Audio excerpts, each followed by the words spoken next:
An old man named Daniel Baker, living near Lebanon, Iowa, was suspected by his neighbors of having murdered a peddler who had obtained permission to pass the night at his house.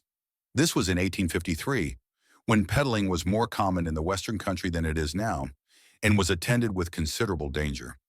The peddler with his pack traversed the country by all manner of lonely roads, and was compelled to rely upon the country people for hospitality.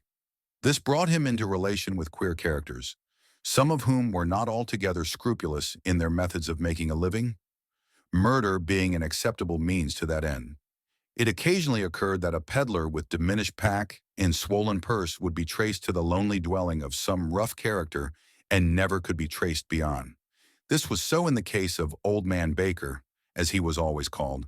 Such names are given in the Western settlements only to elderly persons who are not esteemed.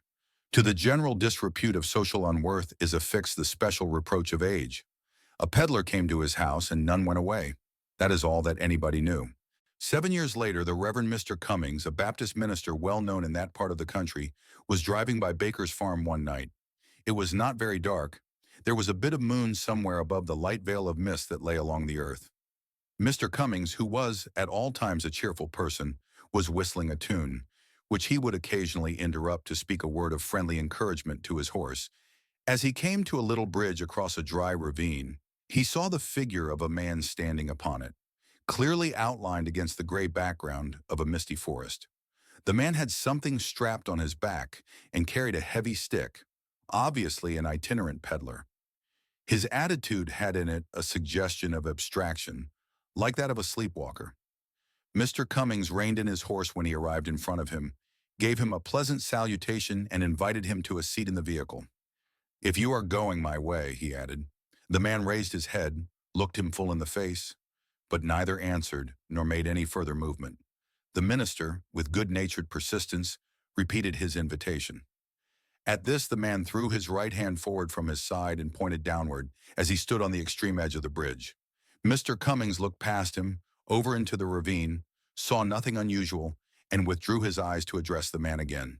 He had disappeared. The horse, which all this time had been uncommonly restless, gave at the same moment a snort of terror and started to run away.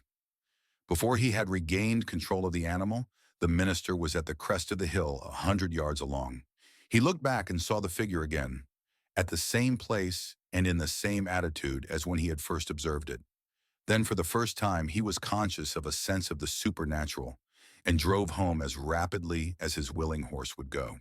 On arriving at home, he related his adventure to his family, and early the next morning, accompanied by two neighbors, John White Corwell and Abner Racer, returned to the spot. They found the body of Old Man Baker hanging by the neck from one of the beams of the bridge, immediately beneath the spot where the apparition had stood. A thick coating of dust, slightly dampened by the mist, covered the floor of the bridge, but the only footprints were those of Mr. Cummings' horse.